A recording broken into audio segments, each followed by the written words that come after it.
What's going on, everybody? Welcome to episode 2 of the North Shift Gaming Podcast, podcast for Canadian gamers.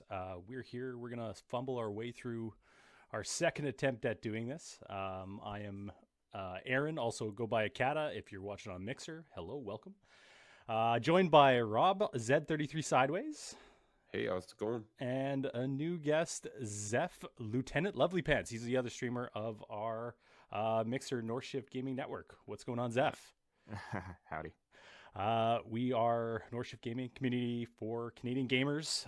We stream via Mixer, so if you are catching us on Mixer, thanks so much for tuning in. Once again, you can find me at Akata on Mixer, Z33 Sideways NS, Rob? Yeah, I believe so. Yeah, at on Mixer, and then Lieutenant Dot Lovely Pants, Zeph? No, it's underscore. Oh, underscore. Okay. All right. Well, Yeah. catch us on there. If you are catching or tuned into the show, we'd love to hear from viewers, listeners, and fans. We're available for comment and stuff if you're not on the chat here, also via northshiftgaming@gmail.com. Send us your questions, comments, and heck, if we get something abominably wrong, let us know. Send in the stuff there. Yeah, we're here to talk about some video games, stuff that's going on in the network or the industry, and yeah, I guess we'll get into it. Let's start with what everybody's playing. Rob, what are you playing games these days? Oh, I'm playing. I'm playing what everybody's playing. I'm playing Apex. I mean, Apex Legends, yeah. Oh yeah, Apex Legend. I mean, the game has come out of nowhere and is dominating right now. Yeah, we talked about a little bit on episode 1 there. Mm-hmm. I mean, it's they just released their new patch and they've made some changes and everything looks like it's a pretty good change. I'll just pull the patch notes up here, but it doesn't look like they want to make a lot of changes all the time. It just means I think they want to make big changes slowly, which is nice. So they changed the wingman. They slowed it down. Oh, that's interesting to see. Yeah, they slowed it right down. It's actually quite noticeable. Tell me half a second. How many more games you played this week? Oh man, I've been light on them, but I probably got about 20 or 30. But have you gotten any more wins? Into it, man, no more wins. No, people are good now. Yeah, yes, people are really starting to learn. I feel like in battle royale games, everybody is better than me at all times. Yeah, it's pretty much Yeah, the scale of difficulty I noticed from like other players just grew exponentially in the last couple of weeks. Like, I was doing okay, I get a couple kills, but I mean, I'm on the same kind of train as you, where I just didn't get as many games in this week, and I am getting rolled. Well, I feel like also the guys that come in from like Titanfall, who already know how the physics and mechanics of the game work. They same developers, right? They just come in and do crazy stuff with what's the robot's name? Pathfinder, right? Yeah. I've seen some plays on YouTube that are just insane with Pathfinder, just like looping around pipes with the grappling hook and just I don't know how people do it. I can't. Yeah, it's been interesting, but like I definitely noticed that I think I may have gotten put. I don't know if there's a ranking system, but since they're gonna have a season coming up pretty soon, I'm assuming there's one in there. So I think I've gotten ranked a little higher than I should be because I was playing when the game was brand new and everybody was really pretty bad at it. Right. So it's retroactively ranking you? I think it's doing it in the background quietly, but I could be wrong. But they're definitely going to have a season coming up. So they have season 1, which is coming up soon. And I don't think they've announced a date yet, though, have they? They have not announced a date yet, but the game's only been out for 4 weeks, which people forget because it's just so polished. Yeah. But I think they're going to have a season, and I think that means they're going to have ranked. And they must already have something in works for ranked if they've got a season coming up. So I think it's doing it in the background for sure, because some of the guys I'm playing against are just nuts good, and I haven't seen people that are nuts bad. So, well, they must be out there. I don't know. What else is? You said that there's a new patch that just came out. What, couple days ago? Yeah, I believe it came out. Let's take a look. March 7th it came out. So what? That's today. Came out today. Yeah. Oh yeah, it did. Yeah. So the new balance patch. I probably have a download to do. Yeah, probably. It was pretty quick, but so it changed the wingman. They also they reduced the rechamber rate for the Peacekeeper, so they slowed it down to reload. And the wingman and the Peacekeeper also are been reduced in all the zone tiers, so there's less of them out there. Rest in peace, Peacekeeper. Well, I think the Peacekeeper's still okay, but I don't know. Like the wingman's quite a bit slower now, so it'll be interesting to see how it. Yeah, that'll be out. interesting. It's too was it original Halo-esque with just it was just dominating. That's what it reminded me of. Yeah, well, apparently they've also added a little bit of hip fire spread to it. Oh, really? So if you're firing from the hip, it definitely spreads more. That's nice to know. You know what? That's something I actually hadn't really tried very much. Games are so focused on ADS these days that I haven't actually even tried many of the guns hip firing. And people are saying that hip fire actually works really well. I think it does, honestly, because that game is so fast paced when you get close to somebody. I don't want to stop ADS. Aiming down sights almost puts you past them. Huh. That's crazy. But it's so they've done a few changes, but the major changes are coming when they start season 1. They're gonna change hitbox sizes of Caustic, Pathfinder, and Gibraltar. I think they're just gonna make them closer to their actual bodies or something. Like, I think that Gibraltar is a giant target, so they might change that a little bit. Yeah, I think we were speaking a little bit before the podcast even too, and I think obviously a lot of news has come out about the hitbox fiasco. I guess him being a lot easier of a target, but it'd be nice if his shield, I feel like that pops up in front of you while you're firing, was a little more useful. I think is something that I would like to see. I think that'd be cool to see. I think so too. I haven't played him very much, to be honest, but it's mainly because I feel like he's so big. He's just so easy to hit. I love his shield though. It's very useful in a lot of good ways.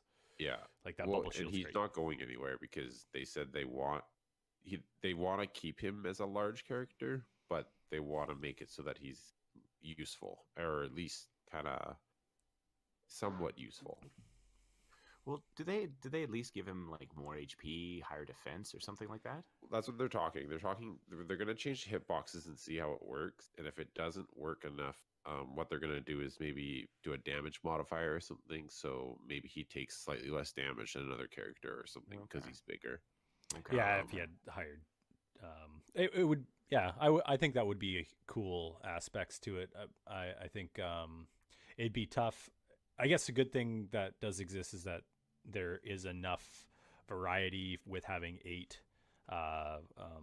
legends to kind of choose from, where you don't get shoehorned into having to pick a legend that you're not necessarily good at. So if they do make those changes, I think it would be nice to be able to still be able to pick. If you were, say, a person who wanted to have more armor or health, you wouldn't be shoehorned into somebody who's super squishy and totally can die in 4 bullets kind of thing. Yeah, and from what I was reading, it doesn't look like they want that. They want all the characters to be different. They want them to all play differently and have their own ways that they interact.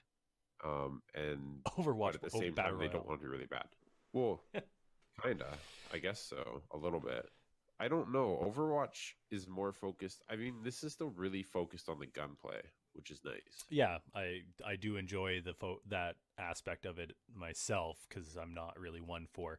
I think that was one of my biggest beefs for Rainbow Six at the time was I'm not very good with skills, and I just wanted to shoot guys, but I needed to be able to use that. Where in Apex, I mean, it certainly helps to use those skills, but it is still really gunplay based. It's definitely very gunplay based. Whereas I think Overwatch goes quite the other direction, where they are mostly skill based and Well, the meta right now certainly doesn't help that either. But yeah, I mean, but we haven't played Overwatch in a while either, though. But yeah, but otherwise, everything that Respawn seems to be doing right now is kind of turned to gold. I don't see a whole lot of people complaining about a lot of things. The game is really solid, and people just want more, I guess. Yeah, I'm with you there. I think it's a refreshing take. I'm glad to see battle royale's not really like it's. I think they've solidified the fact that they're not a fad, and they're here to stay. And yeah, I totally agree with you. I think Apex. I'm excited to see where Apex goes. I got to get back into it a little bit more myself. I definitely admit I have not played much of that because I'll get to what I've been playing in a little bit here, but I did not play much Apex the last couple of weeks. I just think it really set the next bar. Yeah, and I'm really excited about a game that released complete, polished, and ready to go. Yeah. In Absolutely. comparison to almost everything I've played. Have you tried out that new rifle? Have you used that yet?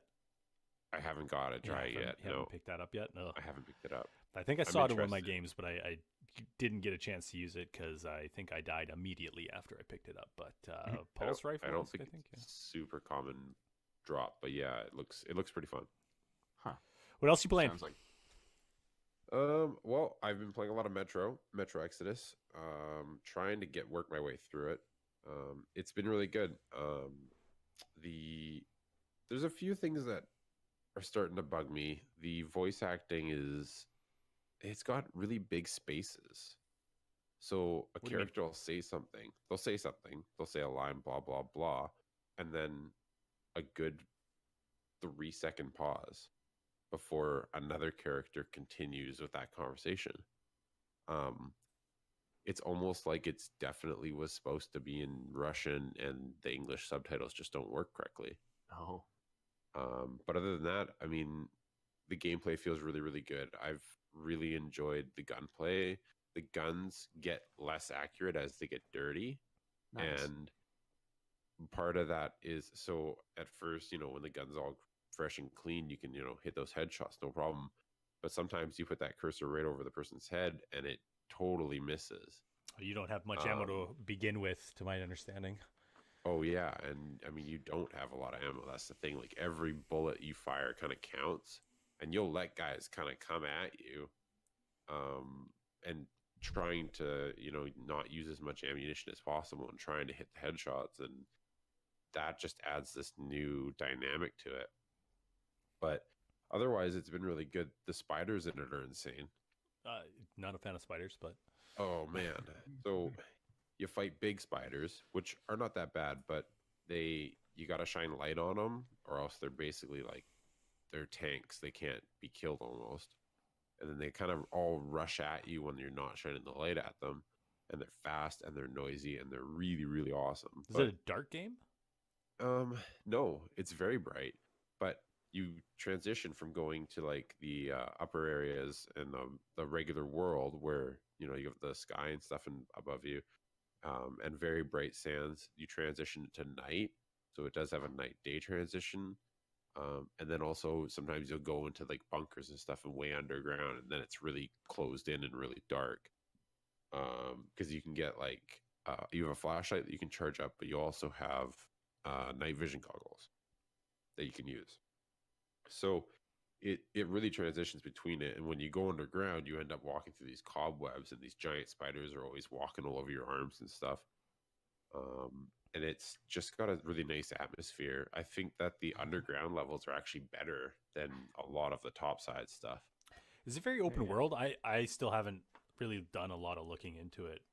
Yes and no. RPG-esque. So no, I would say no to the RPG-esque. It's more of a gun. You can upgrade your guns and stuff like that, but you don't upgrade yourself. You're just going around and collecting new things, maybe some new guns or new weapons or whatever, but you're not getting better armor. You actually will die very quickly. Like, a few shots can kill you. And you have to make med kits to heal yourself.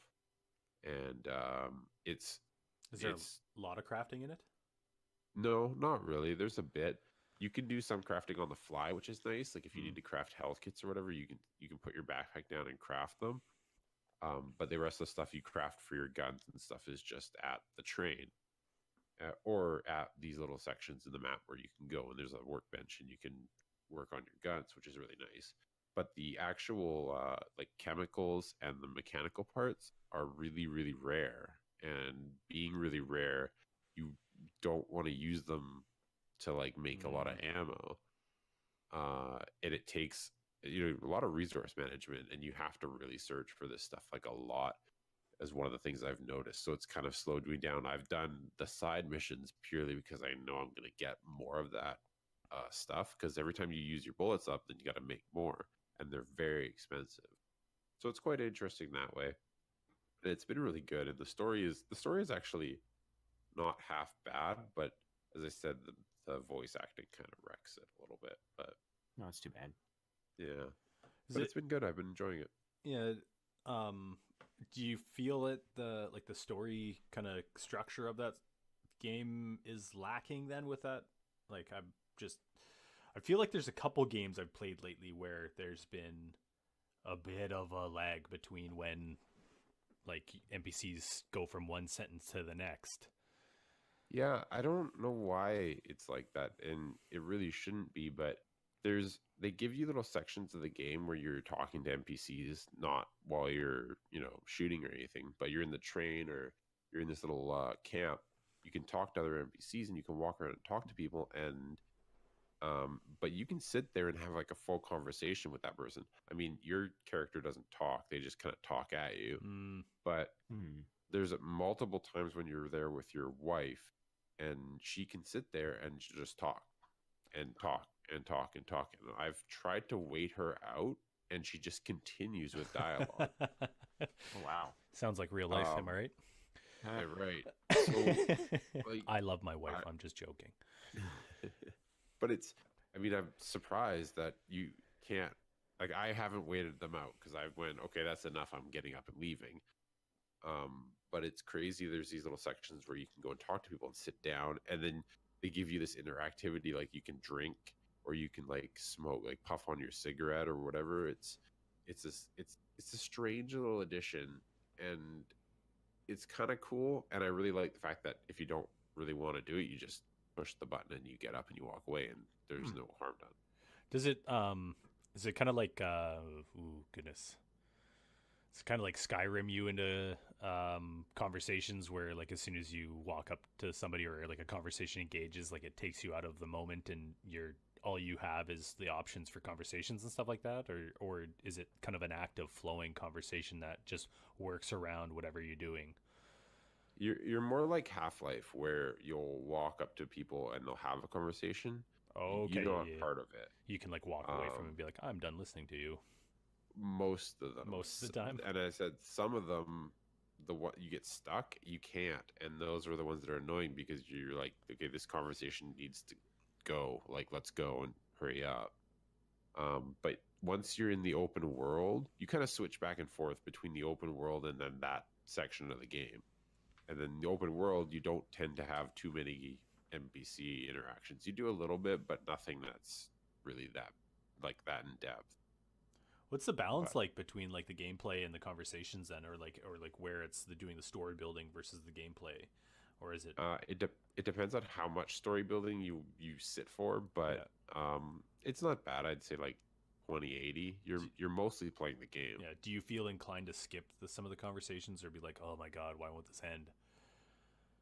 Do you get that ever? They're Or- mostly interesting, but um, they're interesting if a real person was telling me and I was like talking to that real human being. But because I know it's a game and I know it's not a real person, there's no reason for me to be invested in their life story. So no, yeah, there is times that you just want to skip it. I feel like game developers trying so hard to really kind of provide, like, give you that experience where you're so immersed in a conversation.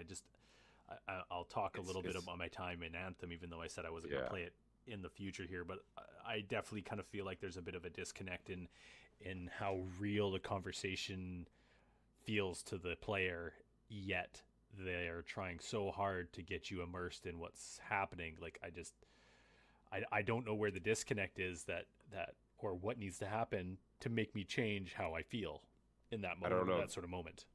At least in Metro, it sounds like they give you the option to just walk away from most of them. You know, you have the option to, if you want to get in depth and learn about each one of these little characters, these side characters or whatnot. It definitely sounds like they give you the tools to do that. And then, of course, you get games like, and I've seen gameplay of Anthem where it's just like, oh, well, now I'm talking, and it's like a cutscene, and I can't do anything, and my character is talking for me, and yeah. I'll get to that. Yeah, I've actually played it now. Yeah. it's Okay. tough. It's tough. Like Metro, I think did a good job. I think it's overall good. I just think that occasionally, for some reason, when they're doing the voice acting, there's giant spaces, and those giant spaces shouldn't be there. Yeah. It's off-putting. But overall, the rest of the story, like I've enjoyed it. It's kind of dry. I've enjoyed the story a little bit, but mostly the gameplay is just really interesting, and the world is beautiful, and it's a beautiful, interesting world to like explore. I found myself just looking in corners and stuff and looking at things because there's so much exploring that you can do in it. And it doesn't hurt that it's just stunning to look at. Yeah. Definitely helps the immersion and things like that. Yeah. Oh, definitely yeah. a few titles out there that definitely do that or did that to me when I And the first first two did did that. that to me too. The first two were like that. They were really, really good that way. And so Cool. we talked about it a little bit last week too. How much was it? Epic Store, how much was it? Epic Store. Oh, it was a little bit cheaper. Yeah, because it was like 10, I want to say it 12 was bucks like off from what it was on Steam. 50. No, I want to say it was like $60 instead of like 69 or 70. Okay. No. Yeah, it was about $10 cheaper Canadian dollars. Yeah, getting your money worth out of it, you figure? I've enjoyed it. I've probably got 10 or 15 hours. I'll probably put another 10 or 15 in, maybe more. Yeah, you still feel I there's just that gotta- much to play? Oh yeah, I think I'm about halfway. Yeah, good replayability, you figure too, or I doubt it. No, I okay. honestly doubt it. I didn't replay the other Metros. The only thing that is interesting is, so you get these choices. When you go into an area, you can try and be really stealthy and not like kill a bunch of people, but eventually it turns into a brawl and you end up killing people. What happens is sometimes the enemies will give up and they'll put their hands up and they say, don't shoot, don't shoot. Like a bunch of them will. You can walk around at them and you can either knock them out or you can kill them. Now, when you kill them, the screen kind of goes dark and the like ominous music plays for about 5 seconds. So it's making me believe that choice is gonna affect something. And the last two games did have 2 endings. Ooh, neat. do you So think I there's more don't- than one? Or more than 2? So yeah, there's definitely 2. I don't know if there's more than 2. So we'll see. And actually what is kind of cool about the voice acting is that when you do end up killing a bunch of people you weren't supposed to kill, the voice actors tend to say, oh, I really wish we didn't have to kill those people, but I guess, they had to die. Like, you had to do it. And sometimes you don't kill a reactionary bunch conversation. of people. Oh, yeah. Yeah, which is cool. But it's totally just natural, Yeah. Sounds neat. it's cool. I don't know if it's quite up my alley to justify, I think, dropping that much money on it to play it just with how much other things there is to play, but I think it's And definitely how many spiders there are in it. I can deal with them. I just don't. You know what? You say that, but there's, every level there's spiders crawling on your arm, and they're not spiders like you think. They're like these giant softball-sized spiders. Sounds like your kind of game. Come on. Yeah, okay, maybe. Don't. Hey, man, I was willing to play it a minute ago, and now you're ruining it for me. Come on. But yeah, other than that, yeah, it's a good game. If you like Resident Evils or if you like the other Metros, you'll love it. Period. See, I'm not a That's the horror way it is. game guy, so maybe I don't Yeah. know. We'll see. If the price comes down, I think it might be more inclined to be up my alley. But hey, we have different play styles, and that's kind of why all three of us are There's so here. much stuff out right now. It's very true. There's a lot of stuff out right now. Play So anything you were else? Playing or- Anthem, eh? Well, nothing too much No, important. okay. But Yes. you were playing Anthem, which is everybody wants to hear about. Well, I don't know if everybody wants to hear about Anthem these days. There's a lot to talk about with Anthem these days. It seems like everybody wants to slag Anthem these days. Yeah, I have some opinions about that. Mhm. But yes, even though on our last podcast 2 weeks ago, I said I was probably not going to get Anthem, I half lied. I decided to splurge for $5 a month with the EA Premier since I didn't have it and get the 10-hour trial. Now, full disclosure, I haven't paid the full price for the game, and I actually did not try the beta, so this was actually my first time jumping into the game. I have like an hour and a bit left, so I'm only 9 hours in, but I feel like I've gotten at least a fairly good handle. I've gotten in far enough in where I've got more than one javelin to use, and like I've gotten into it where I can kind of go to the javelin and be like, okay, yeah, there's a couple missions I can jump in now and do and kind of experience what it has. So I will probably, admit, will play, the rest of my 10 hours. I'll max it out. It'd be interesting to see if it's like, nope, 10 hours cold turkey, you're in the middle of a mission, you're done. Yeah, I've not actually gotten to the end of a 10-hour trial yet. Yeah, I don't know how it's gonna go. I'm not sure what So happens. we'll see what happens. I guess I'll start with my initial experience. You jump into the game. It looks really good. I am playing it on PC. I'm not playing it on any of the like Xbox or PlayStation or anything like that. Typically, Obviously, Master Race. yeah, I was typically an Xbox guy, but I don't have an S or a Pro, so I elected to give it a go on the PC. I am playing on ultra and high stuff, so the rig's running pretty good. I'm got it just because my screen's locked at 60 and I didn't experience much judder. It looks really good, looks pretty. Throws you right in, but it puts you in the Ranger Javelin first. Or maybe I picked the Ranger Javelin. Motion blur. I turned motion blur off. Can you turn it off? Yes, you can. I think you can. Okay, because I'm pretty sure I was hearing turned things it about off. it being turned off, but it's still being there. Yeah, I think I would agree with that. It probably does still have a bit of blur, but it wasn't quite as noticeable, but nonetheless. Weird start to the game. I'll admit, for what I've played, when I get into it, there are parts I've liked and there are parts I haven't liked. I think, you hear all the reviews, 6s and 7s. Yeah, sure, it's there, but I can think of a ton of other 6s and 7 games that I still enjoyed playing. So, there are parts that I'm having fun.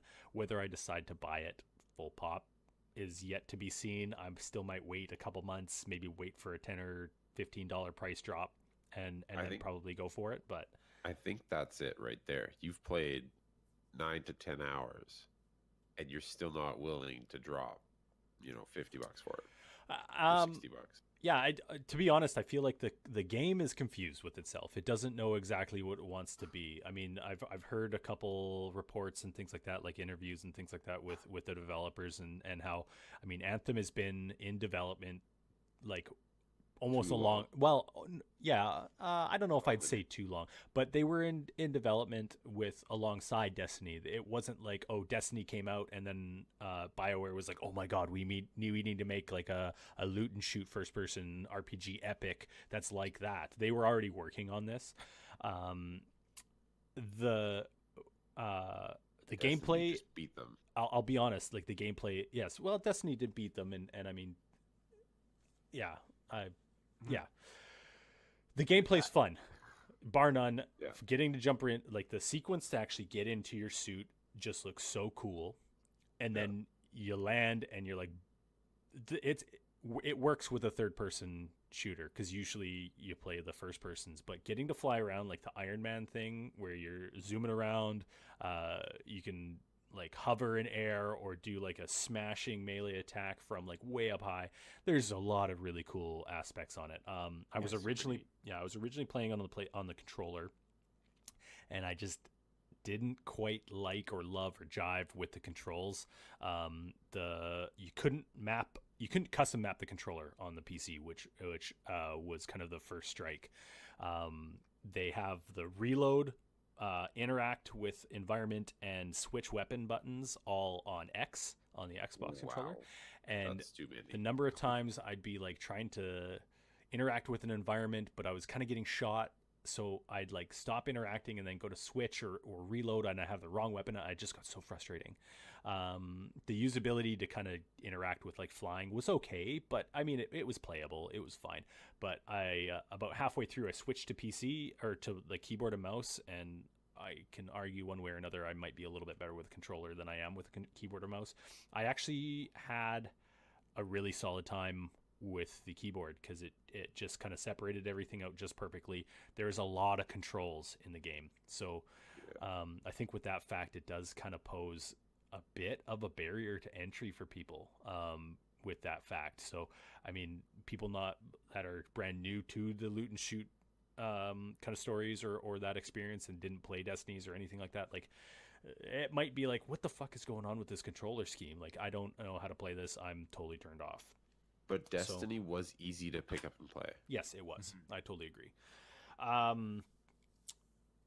Like I said kind of earlier, I really feel like it's conflicted. Anthem just doesn't know what it is. Like, I enjoyed the mission aspect, but you go back, it has two different types of kind of like story driven or just like back in town areas. You unlock one like after like level 4 or something like that, but at first it locks you in the game's third person when you're out in the missions. Then it locks you into first person after I spent all this time customizing, like, well, not a ton of time customizing my character, but never seen his face since I made him. You wander around this town, the movement is... You know what's interesting about that, actually? Just, like, really interesting about that person view is that Destiny is the opposite. So Destiny is first person while you're playing, and then you're third person while you're walking around the little world or center. In the other community area, though, where that's, like, more... for, I guess, is kind of like a open community world where like multiple javelins can be, like multiple players can be, that community area, you are in third person. But the other one, you're locked in first person. The movement like is catastrophically, for the story portion, you're catastrophically slow walking around. The area that you need to cover to like go and interact with the people is really spread out. And this kind of goes like the conversations that they try, like BioWare really tried here, I feel, but I don't know what happened. They're missing something. Like it just doesn't have character. Like it's not locking me into the story or being like, oh my god, this is the BioWare epic that I wanted. I don't know what the BioWare epic that I wanted was or is or what it should Mass be. Effect 2, I mean, again. Yeah, I know. Maybe we're a little bit spoiled with that, but like trying to interact with the characters that are there, it throws so much at you so quickly that you're just like, I am lost. I don't know who is who or what missions do who. Like it was just kind of a really confusing experience. The conversations you get locked into, they give you choices, but they don't feel like they matter. And I think that might tie in kind of to the fact that it's an open world game to some degree that's multiplayer. Like the ending is still going to be the ending that is for the community, not for you. There might be some minor differences probably by the time I get to the end if I decide to continue. But it feels like you're forced into it. And one of the kind of really conflicting things that I've run into is... when you're doing missions, it forces or kind of defaults into a public mission. So you select the mission, and then it's like, all right, it loads up. We're matchmaking with 3 other Javelin or players, and you all go do the mission together. But if you try to switch to private, it's like, oh, I don't think you want to do that. The missions are designed to be played with other people. And I'll tell you, I actually did finally halfway through decide to switch to the first player missions. The missions became more engaging. I didn't feel like I was being shuttled along, because I often find when you're in a mission with other players, somebody's always rushing. And you're like, well, I kind of wanted to go see what's over there. And you kind of lose that ability to do that. And with like when I played Mass Effects and the other BioWare games and stuff like that, I was like, I bet there's a treasure chest or something that I can interact with that is important to me fulfilling all of the like. I like to 100% those sorts of stuff. Yeah, so you want a little bit more freedom to go around and actually experience the world that they've presented you. Exactly. Like, you don't want to get like hauled through, the a PvE environment with somebody who's gung ho and just wants to get through and get the loot and go do it again. Like if you're doing it for the first time, you want to experience it. You want to see everything. Yeah. I feel the same way. Yeah. So they force you into this when you're doing the missions, and then you go back to the area, like the story driven area, and all of a sudden it's like, well, you wanted me to be with this party doing these missions, and now I have to spend 20 minutes talking to people and not really understanding where the story is going, because I kind of would rather be playing with my friends. So I feel like it's like super conflicted, and it just doesn't know. The one thing that really kind of ground my gears though through the experience is the load times. Even with a like a fairly powerful PC rig that I have here, the load times drove me up the wall. And it was kind of a letdown to me, because I mean, I did follow the E3 press stuff and a little bit of the early kind of inklings of what this game ultimately was going to evolve into. And I thought it was going to be a little bit more free flowing, like you could transition between the zones and things like that a little bit easier. But there is a lot of loading that happens. You instance into dungeons even after you're already in a mission, so the open world is not as open as it was intended to be. But the load times to switch between like the first player area, the kind of community area, and then even to customize your javelin. Like in Destiny, you just hit the select button or escape or whatever, and boom, it's like, oh, you're in the menu and you can manipulate, change your stuff, flip it out and all that stuff. For this, you have to go to the forge, you have to press and hold the interact button to load it up, and then it actually loads a loading screen while it tries to load the forge while other people are doing other stuff. And you're just like, come on. Like, I mean, it ultimately, once it's preloaded everything, it switches back relatively quickly, but just the seamlessness, it makes it feel like a chore to play this game. And well, for a game that's trying to be immersive and be, you know, forcing the story down your throat and be like all up in your face, oh, look how beautiful, oh, look how characteristic these characters are. It sure felt like I played it when it was in I think open beta, and it felt like it was just like tearing me away from the environment. Like, you know, I want to like this game because it looks beautiful and it plays kind of nicely, but then I've got this loading screen because I have to go into this sewer, and that's where my mission critical objective is, and my teammates just jumped into this sewer, so I'll just follow them. But then they rush off, and I'm at the entrance of the sewer after I'm finished loading, and I'm like, okay, where'd they go? So I turn around, and there's no indication of where the entrance is, and it's like, okay, well, maybe they went this way. And then, of course, that's the load screen to go back out into the environment. So it's just like, oh, well, all right. I guess I'll just wait until they do the mission in there, and I'll wait for them here. And surprise, the mission's over because they killed the boss, and I was stuck in loading screens the whole time. So, oh yeah, exactly. Well, when I was playing the open beta, what I noticed is that the story sounded kind of interesting, like the actual story things. I was like, I am intrigued. I agree with that, but it just it still feels like it's missing a little bit of character. Here's what I think is missing: is the game was like, here's this big story and everything sounds cool and there's an interesting story going on, and then you get to the missions, and the missions have no story in them. They're like, go to this spot, kill this dude, get this thing, protect this zone. None of it makes any sense to the mission. Like none of it is propelling the story forward at all. It could definitely felt like the story writers had zero influence on any of the, you know, programmers for mechanics or the gameplay mechanics or anything like that. Like, would you agree with that, Aaron? I would say to a degree. Like there was, I mean, the way the conversations built into where you're going was fine.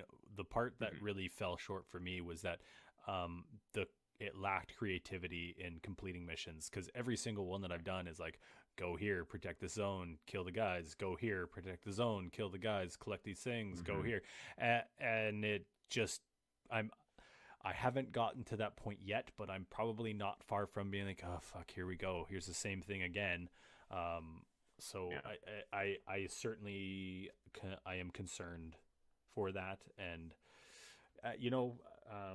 there's a lot of heat right now. I mean, the news is really picking up in the last 2 days about how it's having some significant issues with consoles and things like that. I mean, it's all kind of hearsay to some degree and maybe blowing out of proportion in others, but obviously there is an issue, and it has encouraged EA and Sony to start having to issue refunds, to my understanding. But Yeah, it's just Yeah. it's so disappointing. Here's I your actually brick read something for. about that. Apparently they were saying that, like, Sony was saying, at least for the PS4 section of it, Sony was saying, well, if we're working with the developer, and if they decide that it is something that is irreparable, then we will start issuing refunds. Okay, yeah, Yeah. But obviously it's going to be developing, but yeah, I mean, the stories I'm hearing are the PS4s are bricking. well, not in every yes, situation. Yeah, that's not. But even if apparently that's one person, like if it was just me and like my PlayStation 4 gets bricked because I put this game in it, I'm choked. Yeah, it's I'm not defending the fact that that is unacceptable way to ship a game, but and yeah, For- and neither, for a neither am developer, I. But money. there's the fact that it's not really breaking it. All it is it's just corrupting the file system of the PS4, right? So Yeah. yeah, there were other all games you that need to did that do- for the PlayStation 2, like yeah, the Kingdom Yeah. Hearts. as I read, the yeah, older ones did Kingdom the Hearts same 2 thing, yeah. remix. Yeah. Yeah. So that one what you had to do was just do a reinitialization, and then Yeah. that fixed it, right? Yeah. But of course, people kept playing and kept reinitializing, and eventually it was causing bad blocks in their drives, and that is what will brick your PS4. Yeah. So Right. yeah, it's those trying to read and write to bad blocks. That's what's damaging hard drives. That's what's doing that. So that's what I've heard. But even that put aside, I think there's just quite a bit of animosity, obviously because it's EA, and people love the BioWare games. But how much I don't know. BioWare does it have? I don't know if you know this, but EA is also the publisher of Apex Legends. So True. Yeah. Very much true. Yeah. and everybody loves Apex Legends. I know, So Very much it, true. it I mean, makes yeah. it I don't makes for think an it's an interesting EA thing. I don't think it's not an EA thing though either. I think there are some probably people out doesn't there help. who are holding that over their heads still, and it's just too bad. But let's just say you know what, I would like to come back and play this when in a couple months, and I'm not gonna shelf it, and I think it has room to grow, but they need to figure their shit out. Yeah. But Yeah, nonetheless, agreed. the majority I of the just- time I played this game was on Saturday. And Ah, okay. something else came out this weekend that while I was playing Anthem, I wanted to go play something else. And that something else was the Division 2 beta. The beta, yeah. Oh my goodness. I was much excited. I really liked the first Division. I did endgame early, and it didn't... I didn't really continue to play it very much after that, but I enjoyed my time in it, so I was really excited to see what the Division 2 holds, because obviously Division and Ubisoft has learned a lot from the first one, and they've made, from my understanding, made a really polished experience like that. I mean, Yeah. look what they've done with Rainbow Six is even a really good example, so I was super Oh, yeah. excited to try out the beta too. Honestly, all of the Tom Clancy series games are fantastic. Like Yeah. right from the beginning. Like, yeah, they've always been really good. And I also enjoyed the Division, like the first one. Yeah, But so yeah, got the max, got all oranges and purples and all that. Yeah. yeah, after my experience with this open beta, I will say I am excited for launch day on the 15th. I'm going to get this game Yeah. on launch, which kind of speaks to how my experience with Anthem went. Like it's quite polarizing in that fact, but it was funny because I loaded it up first thing in the morning, and then I switched to Anthem because they did a update partway through and stuff like that. But I was like, man, I just want to go back and play more Division. Sign of a good game. Yeah, it was kind of crazy. I mean, it certainly has a lot of the aspects of the old Division. Cover's still really important. I think almost a little bit more important this time around. I hope so. But yeah, so I guess I'll start with how this experience really started. Loaded up the game, went into character creation. I was kind of excited to see what it was about. Like I haven't really paid any attention to any of the pre-news stuff. Can't customize your character in open beta. They gave you a bunch of preloads, but apparently it's going to be pretty good. So I've pretty much randomized the guy I was going to play until I found the dude with the most ridiculous sideburns, and I went for it. The Elvis chops. It was amazing. Excellent. Yeah, you jump right into it, and let's see the good. It's a pretty game. I like pretty. Yeah, the fact that you're in the summer months right now, they kind of pop you right into the. There's finally some color. Yes, that was one of the first things I noticed, because they put you into kind of a grassy area in front of the White House. I'm gonna spoil something here, so plug your ears if nobody wants to hear. But beta. Well, yeah, and I'm muting you. Yeah, No, I'm just kidding. but your base of operations this time is the White House, which is kind of cool. So they put you kind of right in front of some of the area in front of the White House, and like it's quite a grassy area, and there's trees and stuff like that, and it looks really pretty. I guess the first fight is actually in the dark, so you don't totally get that, but the moment you wander out in the streets, it was really cool. So that was cool. The weapon and health overhaul were probably the two biggest things that I noticed the change from 1 and 2. The weapons have some serious kick. They did. I figured out how to counteract it pretty quickly, but I actually really, it forced you to use some weird guns early on, and I was like using SMGs out of the gate, and I was like, no, where's my rifle? I just kind of want something with a little more oomph. But they changed.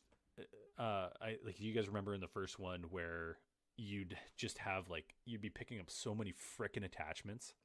Mm-hmm. And you're like, I don't know which ones go where, and half of them are shit. Like, I don't need any more goddamn thumb grips. They've pretty much gone away with that. Your attachments, from what I understand and what I experience, is they're based on skills. You actually, the skill points that you'll unlock throughout the map, you put towards almost like a gigantic, immersive talent tree that they developed. And some of them are weapon modifications, so there's levels to them. So you'll get your first level 1, you can only get an extended mag for a pistol, or a thumb grip for a couple weapons, and a red dot sight. And then you get weapon attachments 2. Okay, now I can use a little bit more. Now I have some more customizability. Maybe I get a muzzle on a couple of the rifles and things like that. And then 3, and so on and so on and so on. So now you don't have to micromanage and deal with inventory management, because you're carrying too many freaking attachments, and you're trying to you can go to any gun if you have the attachments unlocked and be like, perfect, all right, I have these attachments, I can put them on however I want, and if I want to put the same ones on my other gun, it doesn't matter because they're all unlocked. Which was really cool, and it kind of just made, once I finally realized that was what was happening, because I'll be honest, I actually played for an hour or two, and I was like, why don't I have any attachments? I'm just I'm still iron sights, and I'm trying to use an M16. I have no idea what's happening. Actually, it was all the way through until I finally found a sniper rifle. I was like, yes, I have a scope, and then I tried to take it off, and I was like, wait a second, something's different here. And then that's when I kind of started to play with it. So it was kind of a neat experience to come through that. Provided kind of a new feeling to how to go about it. I think they probably developed or adopted a little bit of what Rainbow Six is now. Now you can just go in and put any attachments on anything. You don't have to buy attachments or anything like that, because you had to do that. So that was kind of cool. How bullet soaky is it? Well, they changed the health and armor system for it, because that was certainly one of my quarrels with the first division, was that, an updated difficulty, you go into a mission and you just be like, all right, I've actually used every single one of my bullets, and the guys only had half health. In his head. The fuck? Yeah. So you'd run into that every once in a while. This one, there is actually, the enemies have armor that is visible on them. So if you see a guy with a helmet on, he's going to probably soak the first 2 or 3 shots you put into his head until you damage or destroy that helmet. As soon as you do, you have where it's all critical based on where their body parts are exposed, what sort of damage or how it amplifies to their health. Right. And it looks like everybody has kind of a static health bar. So once you get through the armor, everybody's just as squishy. Oh, okay. Which was nice. It was kind of a refreshing thing, except let me tell you, the AI in this game, I know, Rob, you played a little bit of the beta and you didn't quite experience this, but once you got a little bit further in, the AI is different. Yeah, They in were a good way. Or They a were bad flanking way? me. They were rushing me. Ooh. They must have been Heisman Trophy winners from the NFL because goddamn, can they throw grenades? Mm. I hope they fix that. Um, but the They threw pressure, grenades in the first one too, though. yeah. But some of them have a fucking grenade launcher, and you hear the thing thunk, and you're just like, oh boy, here we go. And sure enough, it's always lands right on you. So it would be nice to see if they maybe made a little bit of modifications to that or changed the accuracy Like of room that. for error or Yeah, something. just a What's little bit, but It's weird because when I was playing the beta, even though I didn't get as far, I was finding that while I was flanking them, they were ending up in spots standing right in front of me. yeah, they flank you. Like I was getting flanked left, right. Like you have to really kind of be on top of your like how aware you are of the situation. And Well, that's what I mean. Like, because I was flanking them and I would end up behind them because they would flank the other way around. mhm. And it was just like, we were flanking on top of each other. Yeah, I think something that's going to be really important. I was in the Reddit the other day and kind of with the wandered around the forums for Division, just got into some discussions with people, and I think they've done a pretty big overhaul to the skills as well. They've added quite a few different types of skills that you can use. There's a drone skill now, and you can change like what the actions of the drone are. Like you can have a drone that follows you or your teammates around and provides you with health, or you can make like an attack drone that goes and like defends a position and attacks anybody near it, or they can do like little like micro bomb runs, and like you can do like a little hellfire strafing bombing run on over guys. Like that was kind of neat. They have seeker mines that they let you try out. Like a little gas canister launcher, which I didn't play too much with. Not until I played like a little bit of the end game content that they unlocked. They let you try that, but it was really cool. So I think using your skills is going to really save you.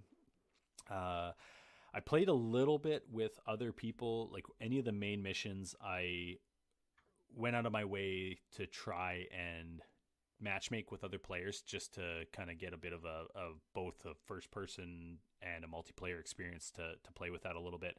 I've experienced something I really hope that they fix, but I actually got glitched super hard in the first mission that almost totally got destroyed my dreams of playing through the beta. I got to a section of the map. It was the first time you encountered. It was like in a building, third floor, fourth floor. You just taken an elevator up, so it wasn't like you could just wander into the area and get here. You had to get to like the second phase of the level. There was just some destroyable debris that was blocking a pathway in the hallway. I destroyed the pathway. I ran up to it. Invisible wall. What? Couldn't get through it. And I was like, what the hell? I actually went into the mission by myself the first time, and I was like, what the hell's going on here? And I was like, I tried. I was like, can I like no clip through it through a different wall? Like I tried a whole bunch of weird stuff and threw grenades at it, shot through it, and it was like the invisible wall just like stuck. And every time like I would try to reload the area, go to a different spot of it, didn't work. I quick loaded back to the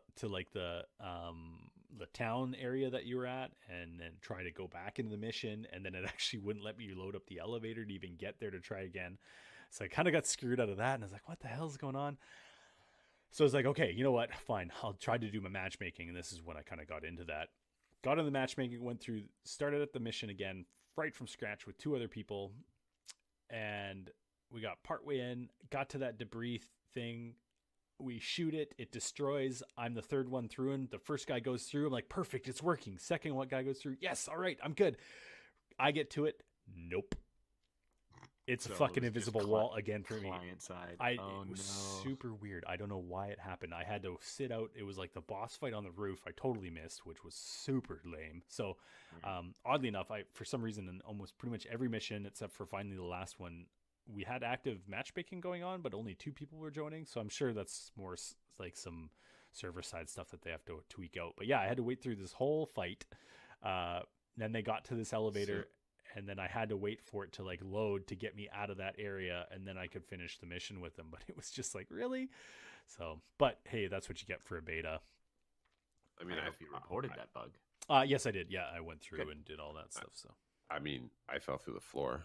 Nice. Nicely done. I So didn't fall through the floor. there's part of that mission where you go to talk to this girl that you have to save after you beat the boss. And I walked up to the door.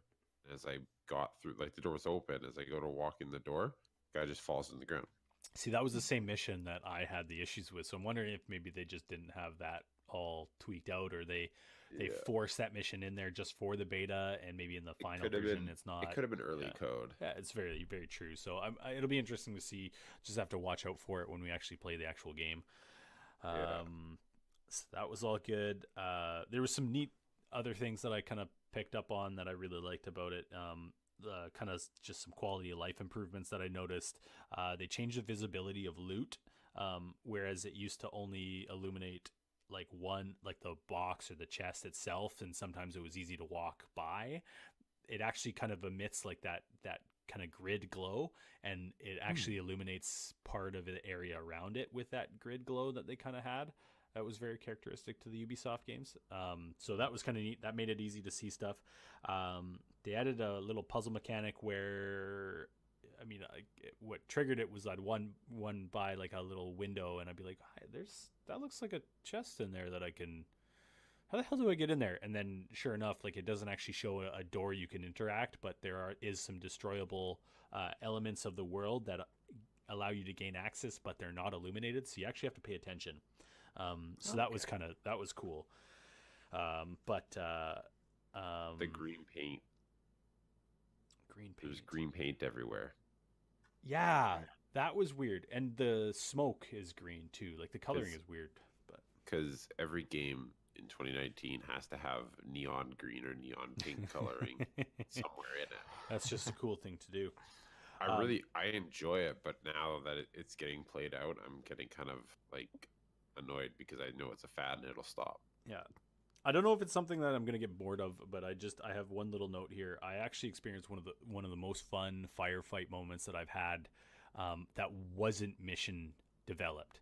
I think if it happened frequently, I would absolutely hate it, but I just had this crazy experience. It's probably level 6 or 7. I wasn't quite level 8 yet because that was a max in the open beta. I came out of an area. It was just myself, so obviously, like, it still kind of does the thing where if you leave the area and you're not in a party, it's your world unless you invite somebody else. Like, you don't encounter other players or anything like that. But I walked into like a major intersection, and I had enemies kind of trigger on the radar, kind of in all directions, but some were closer than others. So I decided to engage, and I don't know if it was just kind of by chance that an interaction point in the map that wasn't a mission, it was just like an activity spawned quite closely, so it probably triggered just this to be a perfect scenario. But I got into this ridiculous firefight where you got a couple different waves of guys coming. I actually had like 3 or 4 NPCs that were on patrol that ended up kind of helping me like hold this point down, but it ended up being like a 15-minute firefight. And because some of the guys that came out, like, it was so fun. Like you pop out and you had to move from like one piece of cover to the other because the guys were flanking you, so you had to be really cognizant of that. You had a couple multiple waves. It reminded me of some of those really heated, crazy moments from the older Call of Duty games, like when you're just like totally blitzed under fire, you're just like trying to pick off guys wherever you can, and you're just trying to survive. And it ended up being like a really cool experience. And like I stopped at the end of it and everything was done, and I was like, man, that was a lot of fun. I would do that again. I don't want, like I said, I would hate to run into that like 100 times, but that was a really cool experience. Far Cry 5. Yeah. Well, I didn't play Far Cry 5, so. Well, Far Cry 5 had this thing where, okay, I need to go do this next story mission, and you'd go to do the story mission, and you would constantly run into just giant groups of bad guys. At one point, I ran into a group of bad guys who I killed, and then another bad guy in a car came up, and he tried to kill me. As he tried to kill me, a bear attacked him, and then when the bear attacked him, the car exploded, and a helicopter showed up. Oh boy. Oh, no. And I'm going, what the shit is going on? Good Lord. And that's not even a mission. I mean, that was a really fun experience, but like that happened every time you went to go to another mission. Like things just escalated out of control. Yeah. and a bear showed up Oh and my blew God. up a car. Well, it's Oh, like yeah, I've it seen was- like it crazy was videos actually of like insane. cougars jump out of nowhere and just like Yeah. jump onto people and stuff. Like, oh yeah, yeah. we just totally got through that at point. Oh, what the fuck's going on? Yeah. The Yeah, helicopter, exactly. the helicopter was the cherry. I just, after all that happened and the freaking helicopter shows up, I'm like, are you joking? Okay. But Yeah. Yeah, that's good. Yeah. I guess I'm done ranting for a little bit. There's some other stuff I'm playing, but I'll talk about in a little bit. But Zeph, what are you playing these days? I mean, well, I've been playing a lot of Monster Hunter lately. I've gotten back into it. so what's new with Monster Hunter? Well, Is there anything like new? there's always something, you know. There's always something to do. Like even you know, year after it's been released, right? It's still there's still like the event missions that show up there on cycle. There's always these neat events like seasonal events, like you had the Christmas event, or sorry, the what was it, the winter festival, blah blah blah.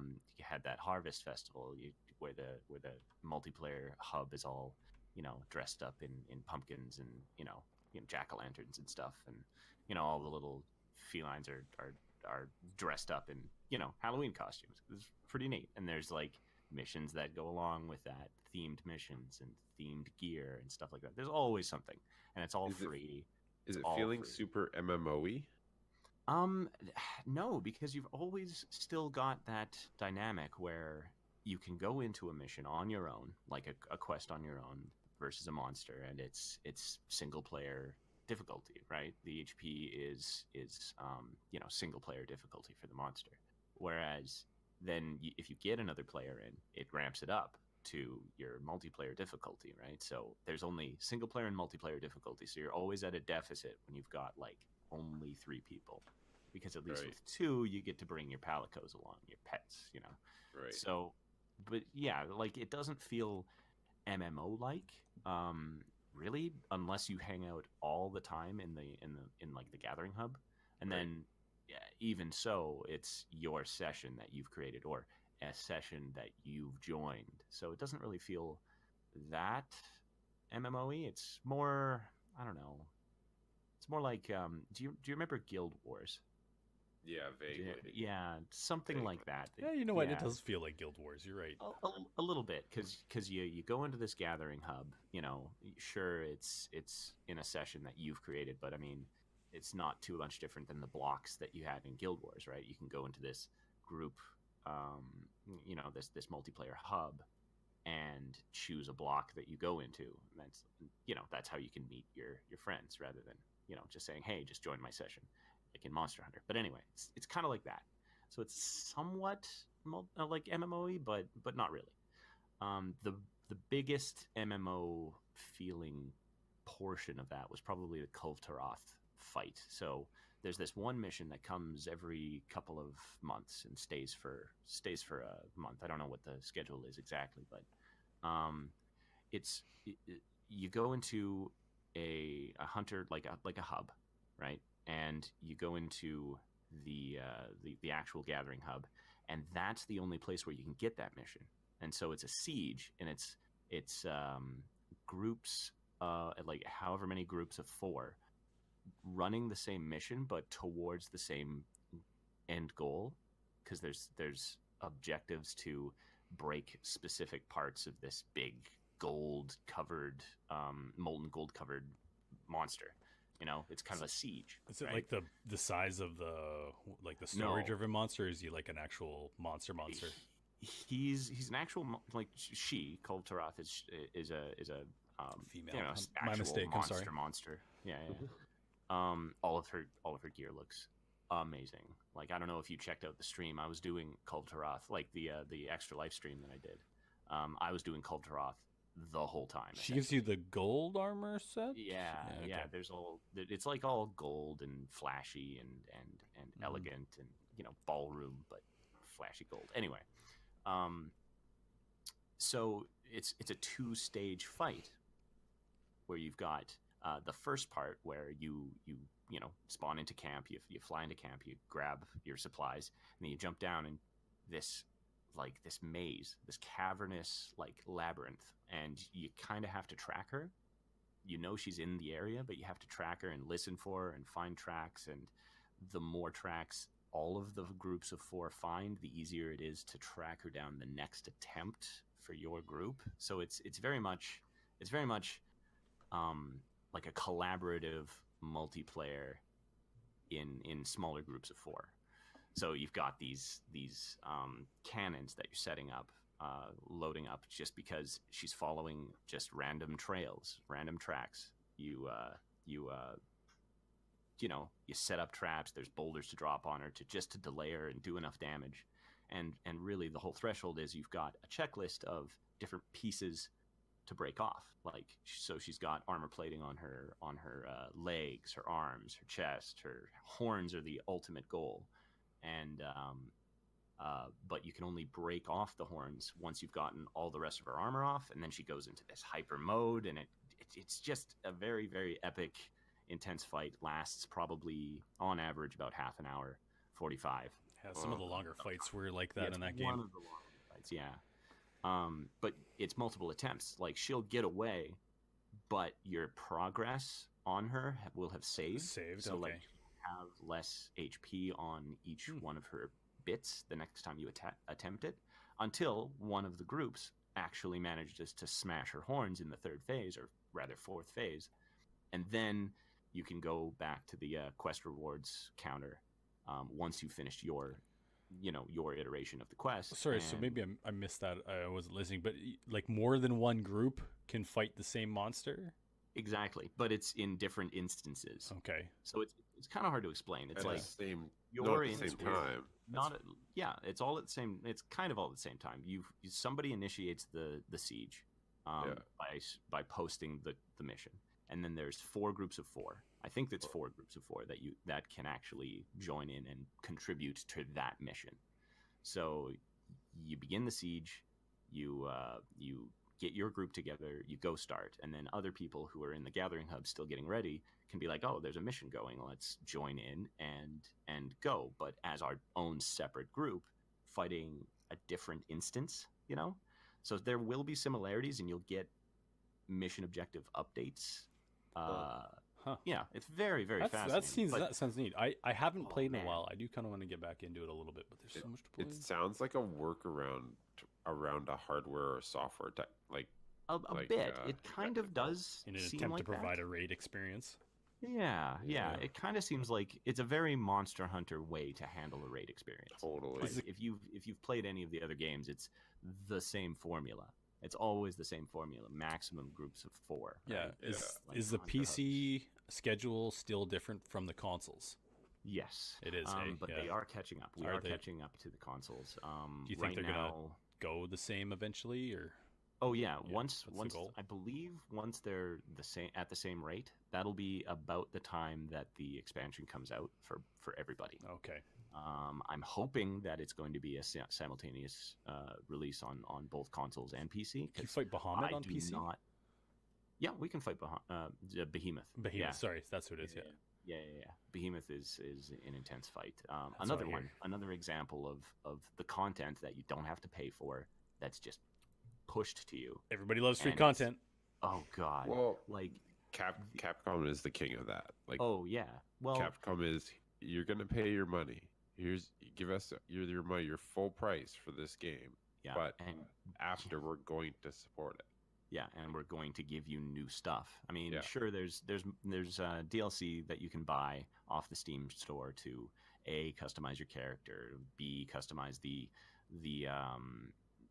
handler, the chick that gives you the missions. You can give her different outfits and stuff. You can customize like the little emotes that you get. You pay money for that. It's just they're extras though. Yeah, it's just cosmetics, like little things, which I'm okay with.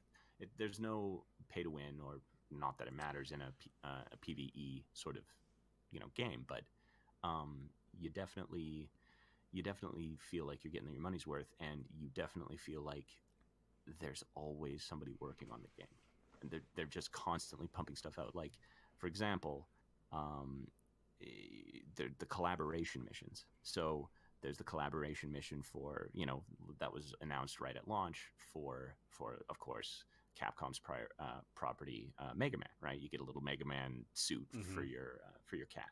That's awesome. There's also like the Devil May Cry collaboration. So didn't they just do a Witcher 3 one?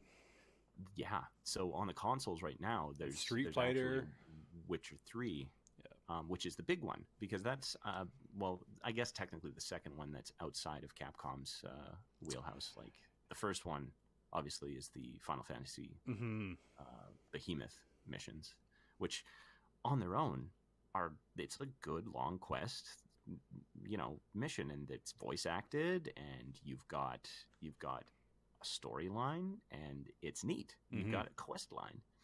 And then, of course, you can fight the behemoth however many times you want to get the gear. It doesn't matter, because there's no, once it's released, it's not a limited time. So it's like that content is always there. Yeah, that's nice. So that's cool. There's always something to do. I'm still playing the game. I have, according to Steam, I have 690 hours in this game. Wow. And you're probably not the most. No, definitely not. Yeah, I'm hunter rank like 4. You're talking my Elite Dangerous hours here, Zeph. Yeah, oh yeah. like Monster Hunter World is my Elite Dangerous, and even Elite Dangerous I've got quite a few hours in, but still. Yeah, I'm not bored with it. Like, and the beautiful thing about it is, my initial group of friends who I started playing with, who I've always played Monster Hunter games with, right on the 3DS, starting at Monster Hunter 3. They peter out. Every now and again, one or two of them will come on and join me for a mission. But I just got Evan into it. Evan we were playing Smash with. I saw him on a Monster Hunter there, actually. Yeah, so he's on right now. Sir John Patterson. Ooh. And now they've convinced Ryan McNaughton to play.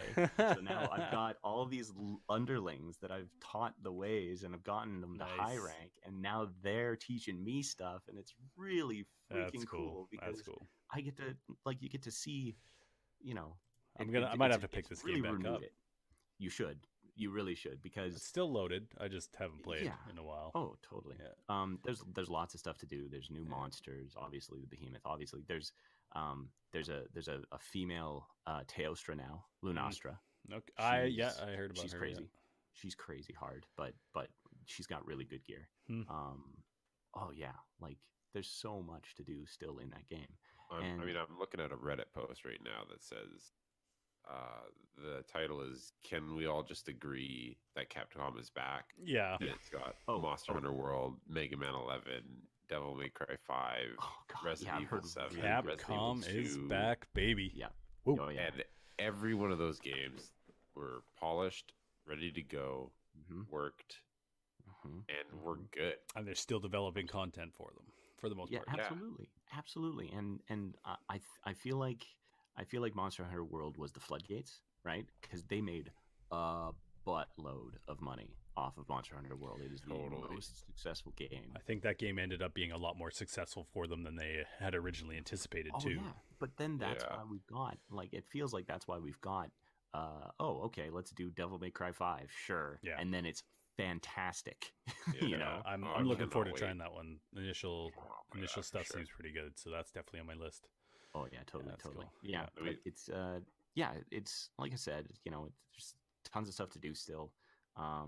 The free content philosophy is very, very healthy for a game like that. It's just it's just all around still fun. I got another game I want to talk about that in a bit too. $120 season pass for every game that they sell.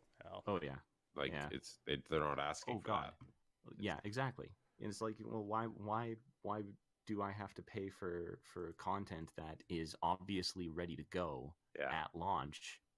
But, even though I've paid full price for the game, that's it's a difficult thing to defend when you're a developer. Now it's different when you still have things under development that is reasonable to be developing, like in terms of those collaboration events, things like that, new quests, new missions that are end game, that are designed to push the limit, like these arc-tempered monsters, stuff like that in Monster Hunters as an example. So like when it's things like that, it's understandable. It's new. It's after they've launched and they want to keep you engaged, that's where your money is going.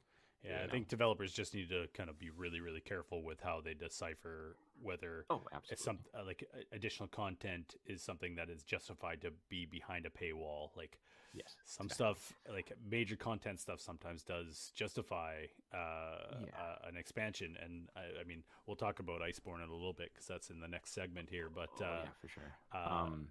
Like there's a couple games that come to mind that paid content came out that feels like it should have been included in the base game, and I felt cheated by having to spend a significant amount of more money to continue to play and not be behind a paywall. Yeah, you only get burned once by that sort of thing, and then you don't buy into it anymore. Yeah, like one of those companies that seems to also constantly produce quality stuff that is ready to go and you pay full price for, but generally you get full pop. Nintendo. Absolutely, and that's actually interesting that you say that, because like I'm the other game that I've been playing like almost nonstop is Super Smash Brothers Ultimate for the Nintendo Switch. I mean, isn't that just a home run and a half? Like it is the like we're in the age of collaboration, right? Between like different video game companies. Totally. Because you get your Monster Hunter crossovers. Goddamn, Rathalos is in Smash Ultimate. You know, like Rathalos from Monster Hunter. You know, these two games have collided. Like, these are my two top favorite games right now, and they have collaborations. And totally. It's amazing. Yep. And you have Monster Hunter on Switch though, so I mean that makes sense to some degree. Well, yeah, they do. You know, Monster Hunter Generations Ultimate is another gem, but it's definitely for another conversation because there's way more to that game. Anyway, it's more the old school one too. Like get into that one. Yeah, that's exactly right. Yeah, but Smash is fantastic. It is, and it's like the ultimate crossover, and it's a celebration of what gaming is, right? In terms of characters, in terms of stories, in terms of, you know, it's a celebration of, like, you know, these characters, they're these icons that you grew up with or you cherish and you appreciate, you know, and you just can't who would win in a fight, you know, like it's the simplest concept, but at the same time, it's very, very in-depth, and they've taken a lot of care and consideration on how their movesets are and who they let in and what the end goal of. I feel like they could have released, what's the name of the story mode? Light of something? The World of Light. World of Light. Like, I feel like they could have released the game without World of Light. Yeah. And most people would have been happy with the game. Absolutely. But then they dropped this light on us. Massive story-driven game mode with collectibles, which every Nintendo freak loves to collect things in games. Oh, yeah. Thousands upon thousands of those little spirits. I still haven't quite figured out the spirits, and I think there's like 1,700 or something, or 1,070. Finished the World of Light, and then it opened up to the next phase, and it's like, oh my fucking god, here we go. And then I'm still trying to figure out the spirits, and I've put in a pretty good number of hours in the first player. Oh yeah, it's ridiculous. It's ridiculous. It's crazy. There's a lot of games. Refreshing to see that level of content for what you pay. I've played less of the just regular Smash modes because I've been playing that World of Light so much. Yep.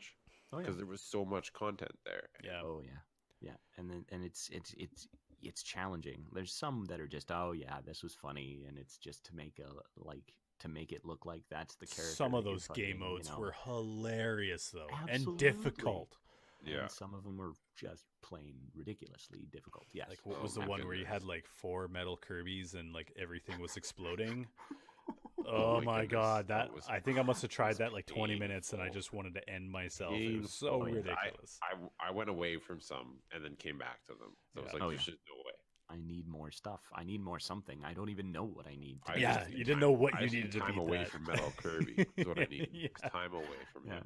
Yeah, that's exactly right. Yeah, that's good. What are you doing on weekends for that game? Well, I want to. I don't know if it's going to be weekends, but I want to more regularly do like a public arena, right? Yeah. Like a thing that I've got positives and negatives for is the multiplayer, like online multiplayer, like couch multiplayer. It's a Smash Brothers game. You're always going to have like a freaking laugh riot if you're playing it on a couch. Absolutely. But the online is lacking in some, but it's good in other ways, right? Yeah, there could be some quality of life improvements for that. I think we experienced it on our attempted stream last night too. So yeah, a little bit. There's the whole Global Smash power system that basically it's a ranking system, and it is just a straight up number of where you rank in the world. And like if you've got a higher Global Smash power rank than this other player, he'll and he beats you, yours will drop, his will rise, right? And like to more of an extent, right? You can beat down on people that are lower than you, but it always match makes you to about the same Global Smash power. You can always rematch and try and get it back, but it puts that that number, that value on you, and it's stressful. And I don't like it as much as just casually playing. What if it was like my number's super low? So what if that system was fine, but it was in the background? I think that would be appropriate. I think that would actually make a difference. I think it's all in your head, right? Yeah. Oh, like, absolutely, it is. Halo did that to me like way back in the day with Halo 3, and yeah. You've got the ranks and stuff. Yeah, system, that'd be fine. It's almost like it forces you, because that's something that you kind of typically see in a ranked version of a game, where you're just playing for free or for fun, and it's giving you a rank right out of the gate. Like, yeah. Oh yeah, absolutely. Well, it's like, the worst part is after a match is finished, you see the thing ticking down. Oh yeah, you see it. It's like you lost. You suck. Lost. Yeah, you just lost 200,000 GSP. Oh my goodness. Okay, so anyway, but that. I mean, the system is supposed to be making it so that you're matching with people that are close to you. It's a balance thing. It's a balance thing to your area. So your area could be North America. You know? Yeah. Who's your go-to? What do you mean, my main? Yeah. Well, it's always been Fox. Share it. Yeah, well, I mean, all right. he's got some It pretty always has pretty been intense. Fox, It's since 64. It's always been Fox. Since we started playing games together. No, yes, that's actually not entirely true. Super Smash Brothers Brawl. I played Wolf. I mained Wolf because they broke Fox's jab. If you tapped that A button twice, he would do the 3-hit combo instead of just the 2. And the 3-hit combo is his flurry of kicks. It's like, well, come on. I just want to do 2 jabs. And they fixed it in Smash 4, so I, so brought him back in Smash 4. Yeah, right on. But then in Ultimate, oh my god. So the movement increases, like the movement buffs and like the mechanics change in Smash Ultimate from Smash 4 basically buffed everyone, absolutely everyone. More importantly, the slower characters that were in Smash 4. I've noticed that the heavies have something else. They have an extra level of jam, I find. They do. Hot diggity. They're fast. A lot of their stuff comes out way faster. Movement feels so much better with the slower characters, right? Ganondorf is another go-to character. I would say my 2 mains at this point is Fox, arguably one of the faster characters in the game, and Ganondorf, arguably one of the slowest characters in the game. I think 2 characters that are probably going to be you were going to see as meta characters in some pro comps. I think moving up here, it'll be interesting to see in Evo for sure. Yeah, well, Fox, he's got his same old tricks, right? He's Glass Cannon. Well, not really Glass Cannon. He's one of the lightest characters, if not. No, he's definitely not the lightest, but he's one of the lightest characters. Fastest or second fastest? In terms of running speed, I think he's number 3. I don't even know. Sonic's up there. Captain Falcon's up there. I think he's up there too. I thought Marth and Lee. Marth's up there. And Lucina were really high too. Yeah. Well, I feel like it's Sonic seems tough to fight against when somebody knows how to play him. Yeah. Oh God, we got Sonic absolutely wrecked by Inkling last night, though. Yeah. Oh yeah. No, Inkling is one of those. Yep. Fox is 5th rank in speed. Interesting. this running Yeah. speed. Well, we're making some it's pretty fine. good time here. We're an hour and a half in. We've been talking about games the whole time. Yeah. I Um, noticed. No, exactly. We'll finish up. There are some things on the horizon for it. I know Joker's coming. I just have one kind of topic that I want to maybe jab to you guys and see what your thoughts are. Do we see Persona on Nintendo Switch because Joker is coming to Smash? I really hope so. I hear that the only reason that Joker is in Smash Ultimate is because Sakurai is a huge fan of the Persona series. He based the Smash Brothers I think Smash 4 and Smash Ultimate's user interface, like the menus. He based it off Persona 5. Yeah. So I don't think so, No? because you're not going to see a Metal Gear on Nintendo. Metal Gear started on Nintendo. Really? It was a Super Nintendo. Well, game. yeah, the Super Nintendo, but you're not going to see it now. It's yeah. super exactly. in Sony's wheelhouse. Absolutely, yeah. All right, this spins into the rumor mill. All right, let's say. All right, we're moving on to some news and stuff. We'll chat about. So, Sure. There's some other games that we've been playing. We'll talk about that later or next week and stuff like that. Whatever, But one of the big things that's been kind of circulating that I wanted to kind of discuss with you guys and see what your thoughts are. Xbox Live and Games Pass reportedly possibly coming to the Nintendo Switch. Thoughts, gentlemen? I really hope it happens. Me too. That would I'll be great. honest. Yeah. Like, can you imagine How? having that extra content on the Switch just handheld, right? Like, it's got some decent power. You can just downgrade the, the resolution or whatever on some of those titles, and they'll run. I don't necessarily think it's going to be everything, but No, I not think the necessarily, ability but- to see Games Pass come, like there's a couple other kind of like side scroller arcaders that aren't yet on Yeah, the for Switch sure. that are on Xbox. Game Pass that could Yeah, be on Xbox Switch. I think it's going to Arcade be or really cool. whatever. I- Hard to believe. You think it's hard to believe? I think it's hard to believe. I don't know, man. What We if are we in could play the age of Halo on Nintendo collaboration. Switch? Well, Like what I'm original, saying classic is, Halo? Yeah, that'd be great. I'm not saying know I how don't well- want it. I totally want it. It would be super, super cool. What I'm Yeah. saying is, Xbox is really trying to branch out right now. I think they're feeling a lot of heat because I think they're just not winning against PlayStation right now. They're last in the And console race this generation. Absolutely true. But I think that they're laying they're- the pieces to make the right moves for the next generation. I think you should But- watch out for them.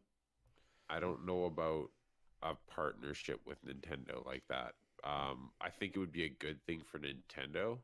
I don't think it's a good thing for Microsoft. Well, for I don't know, Xbox. man. Why not? Because Nintendo's not going to give the rights up to some of the stuff that would be really cool to see be done by Microsoft. I don't Like, think we're you're going to not see gonna see Nintendo. Mario I don't on think we're going to Xbox. see Mario titles. That's not what I'm saying. But I don't think that we're going to see Xbox exclusive. Like, to be honest, Xbox doesn't really have a lot of exclusives these days. No, they're getting exactly. murdered. I wouldn't say murdered. I think that's a bad term, but I think that they're setting themselves up to be a distributor and a platform for Exactly. everybody to enjoy on. Like, they've been such a strong supporter of the cross-platform thing. Like, I mean, one of the They crazy have, things but recently. they are. Yeah, it is true. Like, It is weren't- recently, They but weren't it's when they were winning. no. But I think times are changing. They need to. I think And- Xbox 360. They were not going to Yep. be cross-platform at all. Absolutely. No, Yep. But the Xbox 360 and like even like at the end of the Xbox, like the classic Xbox era and Xbox 360, that sort of era, the console wars were hot. Like it was a big thing. Nobody was crossing over anywhere, right? Like even Smash Brothers titles, it was like, okay, well, how can we justify getting this character in here? Well, I mean, we had it in a Nintendo console at one point. One of the previous ones. We'll just see if we can get the rights then and there. And sometimes it worked, sometimes it didn't. But there was very much heavy competition. But nowadays, okay, I've always said this: AMD is the winner of the console wars because their hardware is in every single console, at least the previous generation ones. Totally. Processors, Well, I don't know. graphics I don't cards. actually. Isn't it a Nvidia in the Switch? Don't know. It's a I honestly Tegra don't know. chip. Yeah, it could be, but in previous Yeah. Oh, iterations. totally. My point is, it's just a platform. It's a PC on a smaller scale with more, with more tuning, with more, what's the word I'm looking for? Um, Well, it's a PC, but it's basically built to Optimization. play games. Yeah, exactly. That's exactly right. So anything will cross over. Plus, now that Nvidia doesn't really have that that huge grip over developers saying, okay, well, you use our tools and you can put our logo in your opening thing. Like, remember how games used to say plays best on Nvidia, or like, Well, they that still sort of do thing? on Still do PC, to but some they don't. degree, Do but they? yeah. Yeah. Oh yeah. But not necessarily as much anymore, right? Mm, No, I think they've gone away from that mm, a little bit. Yeah, exactly. yeah. I think I mean, I I've think we seen are. games that say that powered by Radeon Well, yeah, a few. too. Yeah, a few. But I But mean, they're as dwindling. far as the consoles are concerned, they're all AMD. Well, the Switch is an Most of them ARM, are. but Yeah, yeah. the consoles are AMD systems, Yeah. so My point that's the way they is, run. we're in the age of collaboration. I still agree, and I believe that you're gonna get more cross-platform. Nothing is gonna be terribly exclusive for long, if it is at all. And yeah, I could see it happening. I think I could see like the an industry's Apex changing, and market. it's the age of cooperation. For this Yeah. industry to continue to grow, I think that's something that's really going to have to go. I mean, you look at what Fortnite did; they managed to actually flick the switch that one moment. We saw everybody be able to play together with everybody a couple months ago. Like Yeah. that was huge. I think Yeah. that the ability, if that actually happens, I think Xbox is positioning themselves to be in the right place, the right time, especially with the next gen consoles. I think it's a good thing. I hope to see Xbox Game Pass and Xbox on Nintendo Switch. We already kind of do with Minecraft because over the Christmas, my sister and I, she was playing Minecraft from her iPad. I was playing on the Switch, and then I think we had somebody else join from Xbox. We had like 3 people Yep. playing. It's such a cool Cross-platform. experience. Cross-platform is the way to go. I think this is just the beginning, man. Yeah. That's my Well, thoughts. why limit your audience to one specific thing? I want to see it. I've wanted to see it forever. Mhm. Yeah. Um, You're I'll skeptical. be surprised. I'll be surprised. Yeah. I'm skeptical. I'm think- skeptical mostly I because of think Sony. you're going to be. I think you're. Oh yes, I think Sony's still going to hold their bears up, but I think you are going to be surprised because moving Just- forward, It's a It's the future. Japanese thing it's to the do. future. Mm-hmm. Yeah. But I mean, you kind of mentioned on it too. I mean, Xbox when they had the 360, they were so anti cross-platform, and PlayStation's in that position now. But I think they're setting themselves up for failure moving forward, and I think they know that. And I think it's a little bit too late because they're trying to change their policies from what you hear. But there's a lot of conflicting reports from developers. It's just we live in a really crazy time for games, but. Oh yeah, Sure, it's sure. Yeah. nuts. There's a lot of other stuff going on in the news, though. Anybody got some topics they want to talk about? Well, I mean, I've got a game that's on my radar. That's pretty big on my radar. Torchlight Frontiers. That's I don't know if anybody's either of you guys have played any of the Torchlight series. It's basically made by the guys who did Diablo and Diablo 2 and Lord of Destruction expansion. For Diablo 2. The classic guys from Blizzard. They went off and did their own thing. Torchlight. It's a same sort of thing. It's a like dungeon crawler, top down. You get loot, level up. Action RPG. And it's very charming. It's kind of like almost like a steampunk magic technology era feel to it. And it's yeah, it's a lot of fun. Torchlight 2, they introduced multiplayer, but Torchlight Frontiers, they plan on taking on the MMO mantle. They're trying to get it more like I don't know if you've seen Path of Exiles. You've played Path of Exile. Yeah, I played Path of Yeah. Exile. Is there? Yeah. I'll be honest. I haven't actually heard much about Torchlight at No. all. Yeah, Well, and other than Torchlight 1 and 2, like I know about them. I've never played them, but What's like the ETA on these games coming out for the new one? Well, it's in pre-alpha right now, like early alpha, if not pre-alpha. And there's a developer cycle a developer blog that describes their development cycle, and they're very. It's nice to see that they're very transparent.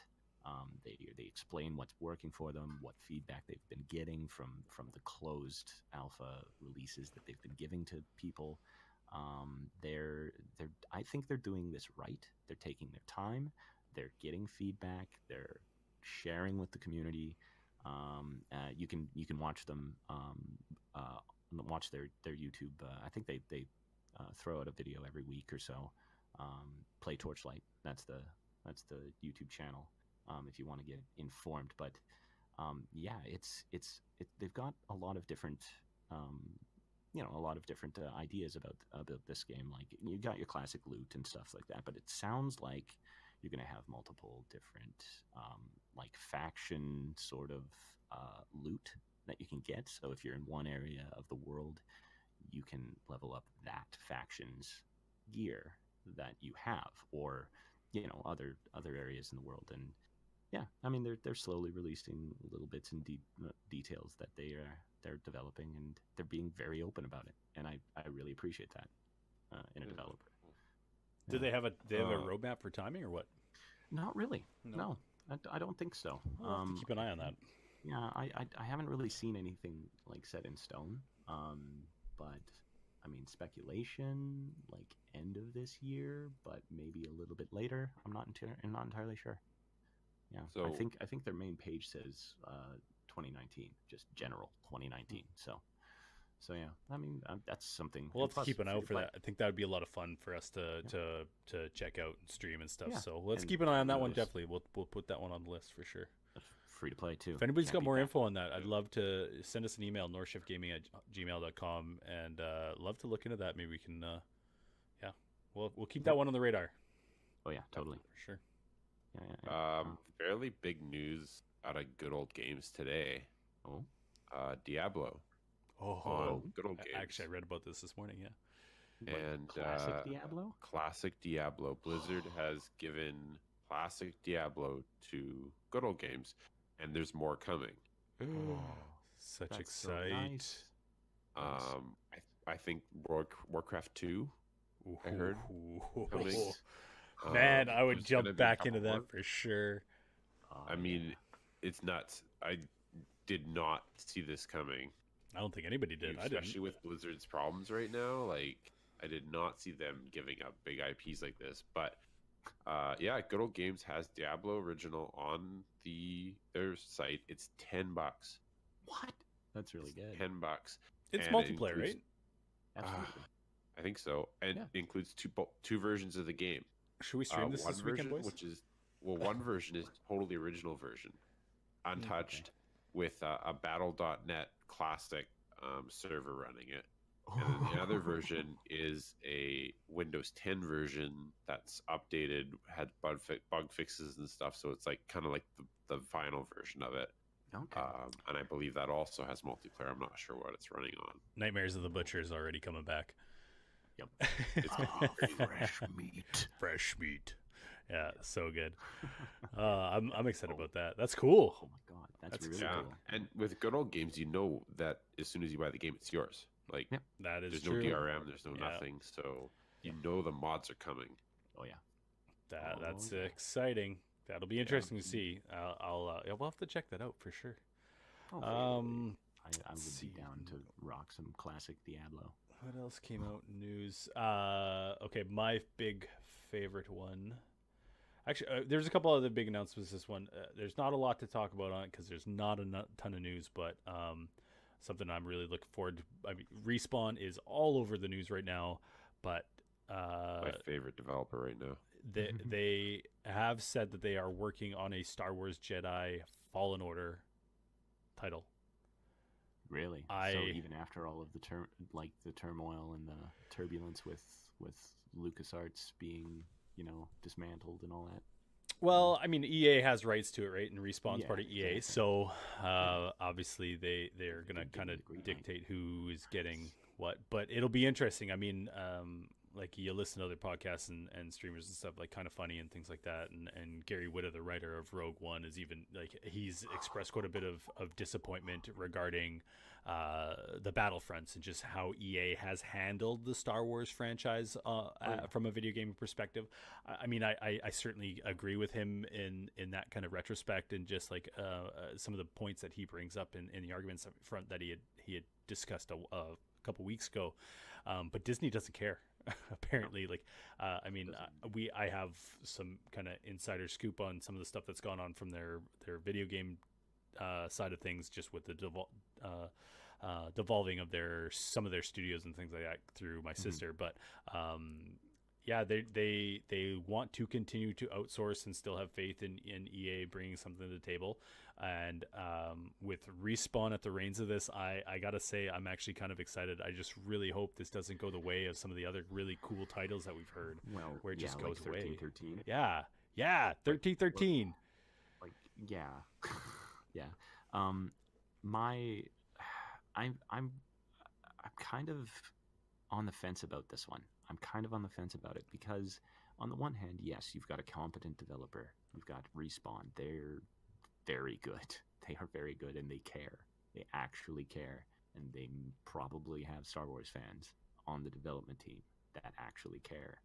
But at the same time, as long as EA holds the rights to those games, like to Star Wars games, essentially in general, you're gonna get these just the blockbusters. You're not gonna get the weird, quirky things like Jedi Masters of Teräs Käsi, like the fighting game. You're not gonna get like your pod racers. We're not gonna get Coder. Exactly. You're not gonna get those cool little quirky games like hell, Yoda stories. It was garbage, but it was quirky and different, and it was a different developer. I do miss me some Rebel Assault. Right? Yeah. Or like, why the hell doesn't EA have BioWare doing KOTOR? Like, why? That's right up BioWare's alley. It's true. Yeah, it'd be an interesting. Honestly, who's to say that they're not though? We don't know. Well, they could be, but like BioWare could make those games great. They know how to make that big backstory. They know how to do story. Done it before. And lore. That would be cool. A BioWare epic in the Star Wars universe. I would be a big fan of. Nonetheless, I think I'm pretty interested in what Respawn has to say. They have a lot going for them. I understand where you're coming from, but I think it's good. From the sound of it, it's three years away. There's no news for it other than just the title right now. So like really this is just speculation. So it's just a matter of we'll keep an eye on it and keep hoping. And sure. I know there's some other stuff at E3, but oh my god, both of us, man, oof, that goes way back. Other big titles, I guess, that got launched: Pokemon Sword and Shield. Interesting stuff coming from those. Absolutely, gonna be excited playing that stuff. So we're going to the UK this time. Well, you know what? I'm kind of on the fence about that. Like, I don't know where they could have gone elsewhere. I guess that I don't know what my expectation was, but I heard them announce that. I'm like, maybe I just didn't like X and Y and the whole French thing.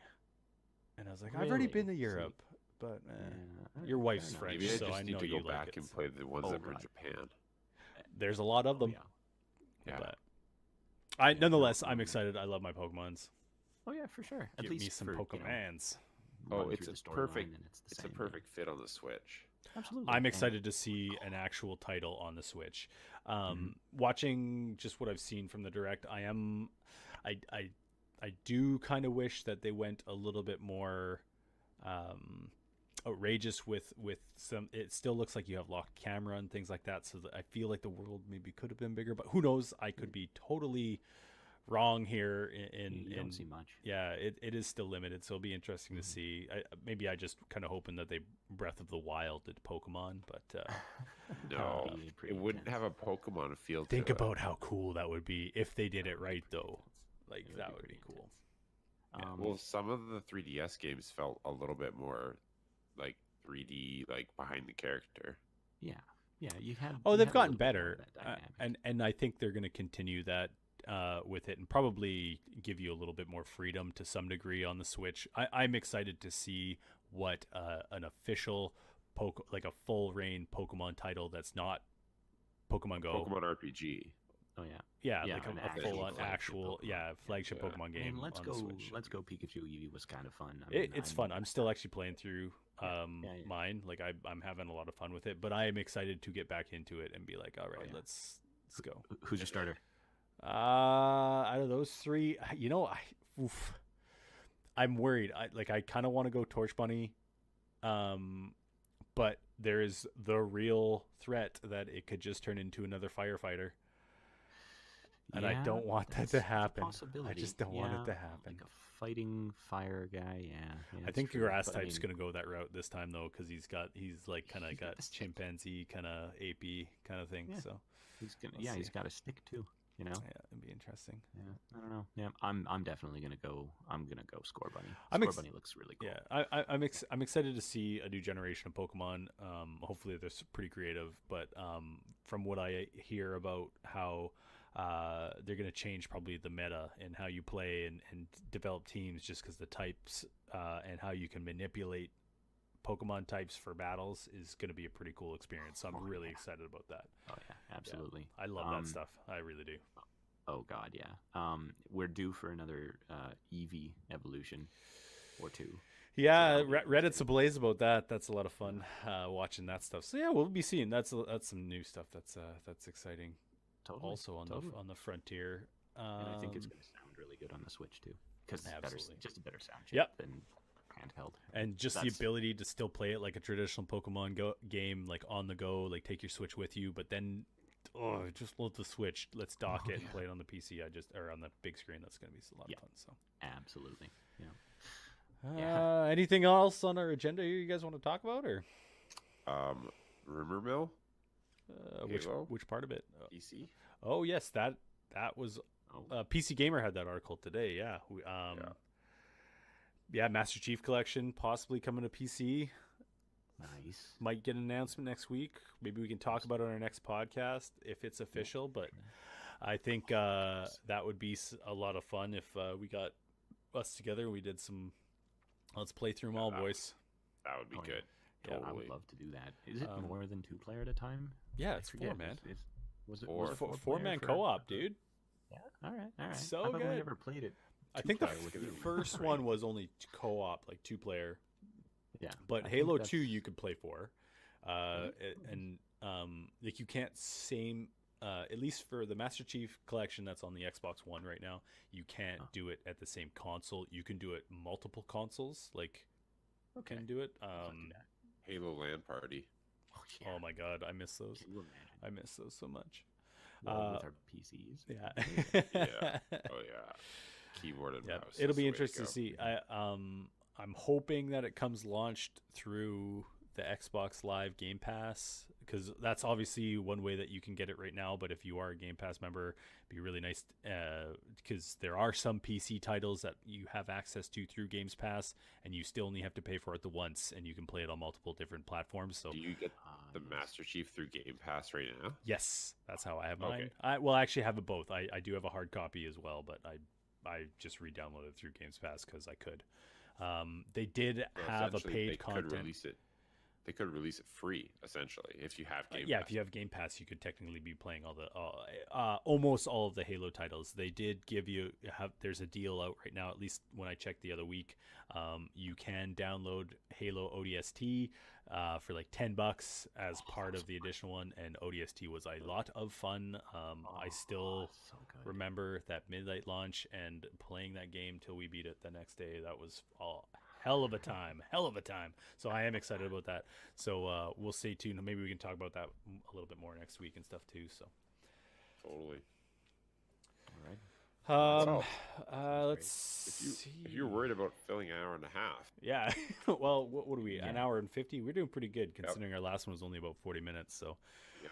Well, I mean, you got another person here with like. I'm really happy with how this turned out, guys. There was some other games that I think we kind of wanted to talk about, but I mean, time was tight. But to be honest, I don't know. I think I want to play them a little bit more because I am playing Kingdom Hearts 3 right now. So I do want to maybe get a little bit more time in that before I talk more about it. And then also, there's a lot to talk about. And Zeph, you and I recently stumbled upon the 50% off deal on Nintendo Switch for Starlink. Oh, yes, Starlink. Yeah, Man, yep. Star Fox. That Oh, is. It's. Do you it is a have much time in confidence that? thing that is not. It well, no, not really. I haven't had a lot of time. I just Maybe got an hour and a half, yesterday, maybe but 2 hours in. yeah, exactly. And The same that thing was with a me. big surprise for me this week, and just like jumping into it, the playability and how much fun I had instantly.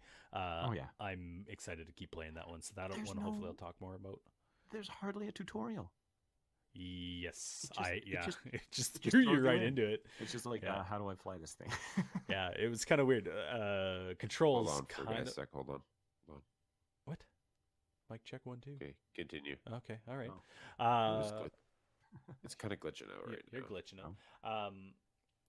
Yeah, it'd be interesting. Hopefully, I'm going to play a little bit more about that. So hopefully on the next podcast, we can talk a little bit more about that. But I think that is probably all we have to bring to the table today, Yeah. Oh yeah. Well, I mean, at least in a reasonable amount of talk all time. night, but- I know this one worked out really well. I really want I to thank you think guys again for being a part of this. That was a lot of fun. So, Dude, my pleasure. final Yeah. statements, anybody? Uh, You good? Yeah. I do recommend checking out the Torchlight series. They're cheap. You know, if you want to throw down a little Torchlight too, I'm always down to play. We should definitely get on that. Maybe we'll check that out. If you guys like the podcast, I hope you did. Right now they're only available, or at least we've been uploading them to podcasts. We're still figuring this out, so thanks for bearing with us. Hopefully we'll get it onto other podcast services, Spotify and iTunes in the coming future. And We're on SoundCloud right now. SoundCloud right yeah. now, yeah, everything's been uploading right. That stay tuned on North Shift's Twitter account, at North_Shift, or myself at Aaron Cadets. I'll be tweeting that stuff out. Check us all out on Twitter. I'm at Akata. If you're on the stream today, I saw a few people popping in. Thanks a lot for stopping in and viewing us today, guys. Once again, I'm Akata on Mixer. Rob, you're at NS. Z33 Sideways. I don't know why it's so hard for you to say, but it's NSZ33 Sideways. That's what it is. NSZ33 side. I couldn't remember what side the NS was on. It's on the front. And then Lieutenant_Lovely Pants is our lovely friend Zeph. Catch up and stay tuned so I'll tweet about some of that stuff too. If you're ever doing the arenas, we'll get some more Super Smash Brothers in the coming days too. For sure. 2 weeks time, we'll hopefully bring you guys episode 3.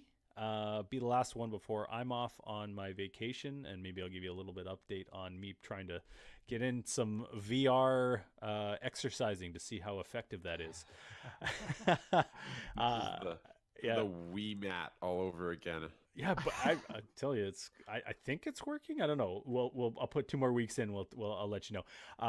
If you guys want to write in the show, northshiftgaming@gmail.com is how you reach us. I do have it to my phone, so I can literally just get your emails whenever. Questions, comments, concerns, or corrections. We want to hear from you. Thanks so much for tuning. Hope you guys enjoyed it. We'll catch you later. Have a good night. Yeah. Peace. Catch you later.